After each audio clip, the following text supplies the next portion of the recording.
บายดีกันเบิดทุกคนตอนนี้เราอยู่ที่คิวรถสายใต้มาส่งลูกค้าเนาะเลยสิพาทุกคนเขามาแวะเบิ่งบรรยากาศในคิวรถสายใต้กันเลยแล้วจังสิออกไปตอนนี้ราคาน้ำมันก็เพิ่มขึ้นสูงราคาค่าโดยสารก็ถือว่าขึ้นเนาะตอนนี้ก็ถือว่าขึ้นไป30,000เลยแต่ละเส้นทางนี่บรรยากาศยามเสาร์ทุกคนตอนนี้เวลา 8 โมงปลาย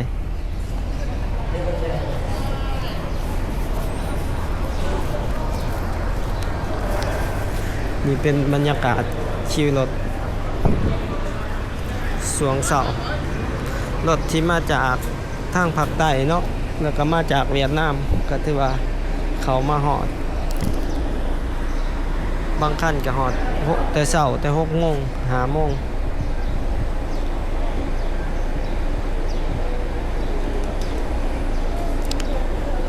ก็สิมีรถมาจากอัตตปือเซกองสวรรค์สารวันสวรรค์นเขตปากเซ่หลายๆแขวงทางภาคใต้ภาคกลางขึ้นมาแล้วก็บริคำไส้แล้วรถมาแต่เชียงควางกับเขามาทางกับเขามานี่คือกันทุกคนเราพาเบิ่งบรรยากาศอยู่นี่ก็น้อยหนึ่งเนาะแล้วก็สิพาทุกคนขี่เลาะออกไปหาหับลูกค้าแล้วจังสิกลับไปหานเนาะ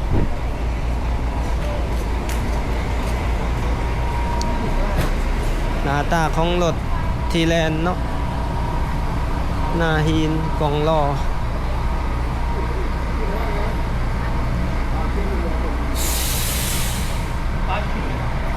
บรรยากาศคิวรถหรือว่าสถานีรถเมล์สายใต้นครหลวงเวียงจันทร์บรรยากาศเห็นมาทางนี้ทุกคนมาส่งลูกค้าเนาะ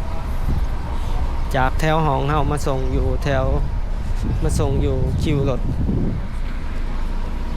เลยแวะเข้ามาถ่ายบรรยากาศให้ทุกคนได้เบิ่งเลยมื้อนี้ก็เป็นวันที่12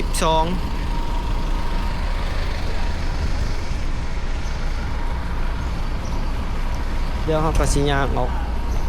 อกเมื่อเลยทุกคน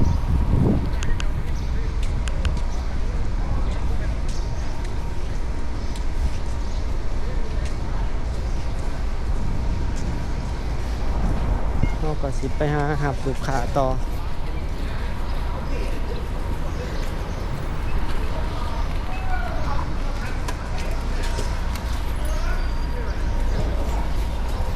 อยู่นี่ก็สิมีมินิมาร์ทนำคาเฟ่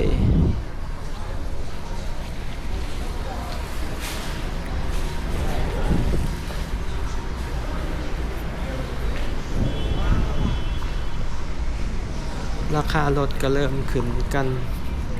30-40 พันเนาะแต่ละสายถ้ารุ่นเบิ่งนำกันว่าราคาน้ำมันสิเป็นจังไดอยู่นครหลวงเวียงจันทน์ปัจจุบันเนี่ยก็ถือว่า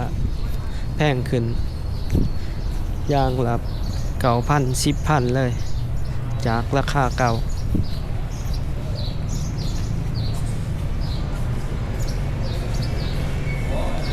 เดี๋ยวออกไปหับลูกค้ากันต่อทุกคนเลยสิพาขี่รถเลาะชมนครหลวงเวียงจันทน์กันน้อยหนึ่งเนาะ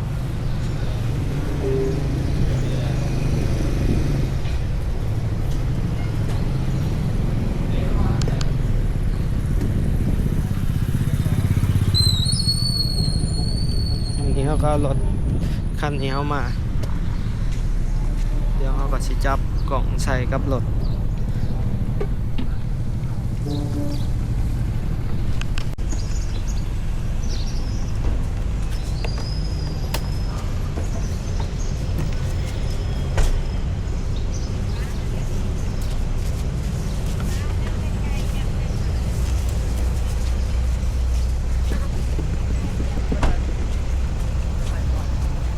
ไปกันต่อทุกคน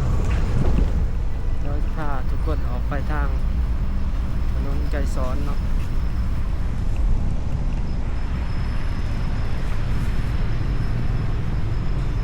น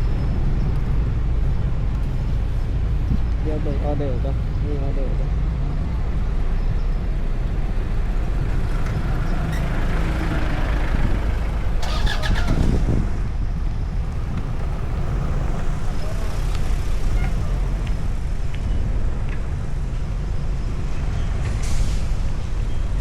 ไปกันต่อทุกคน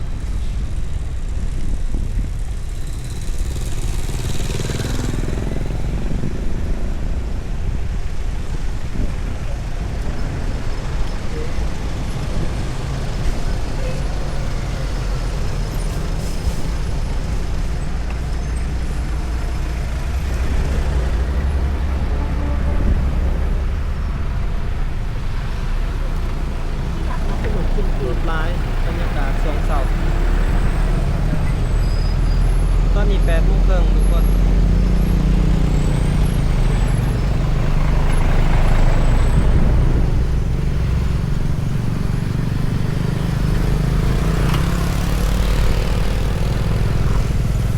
เราอยู่ที่เส้นทาง454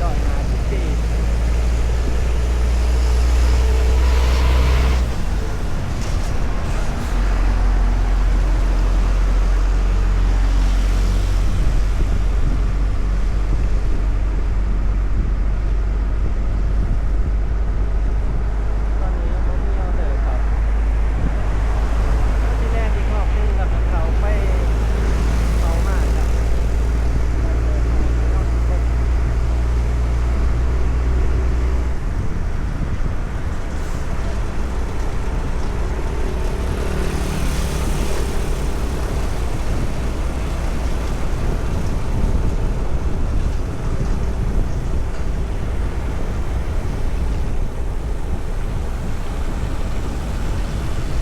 โอ้รถเมล์ BRT แลนด์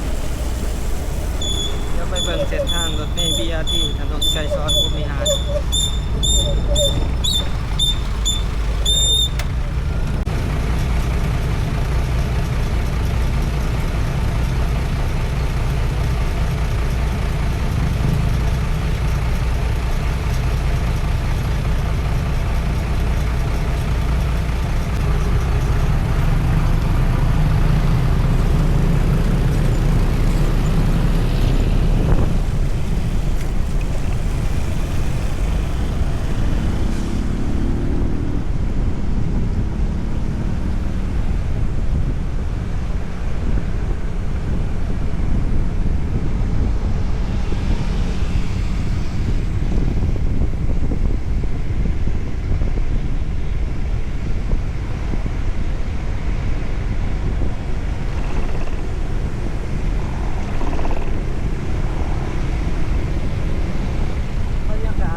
มือเขา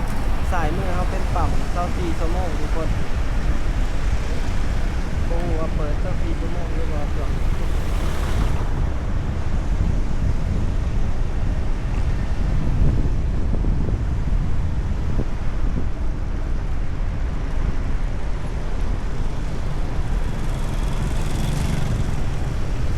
รุ่นการขาวิวมอนะความมือเขา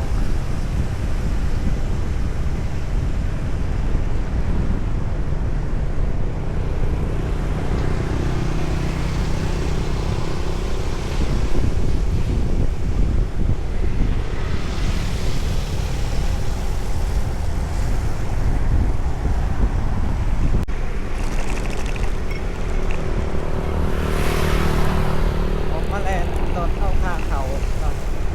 ตอนเสาร์ใน50,000เนาะ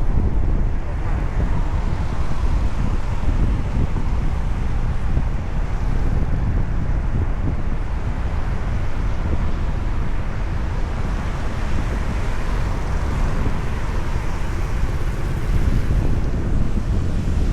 เด็ดละ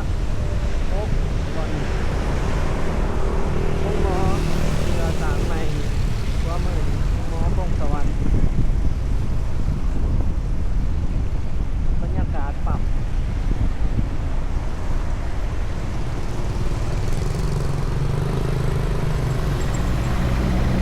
ลิตร31,500ตัวนี้เป็นปั๊มหลักเนาะ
ติดอยู่ไฟแดงก่อน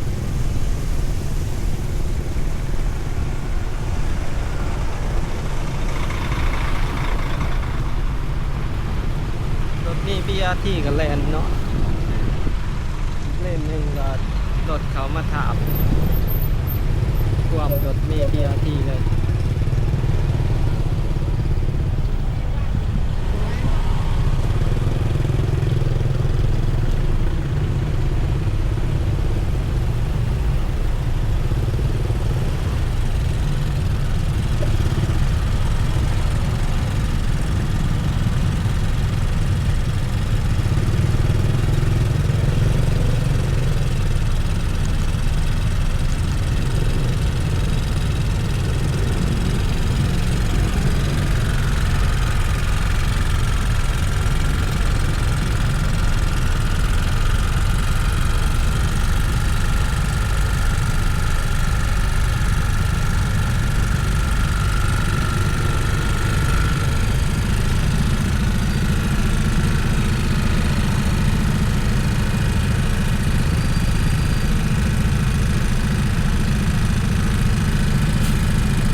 ค่าแลนเที่ยงรถ BRT ทุกคนเบิ่งเลนของ BRT อยู่กลางของเส้นเหลืองนะทุกคนฝากเส้นเหลืองทั้งสองกลางเส้นเหลืองทั้งสองด่าน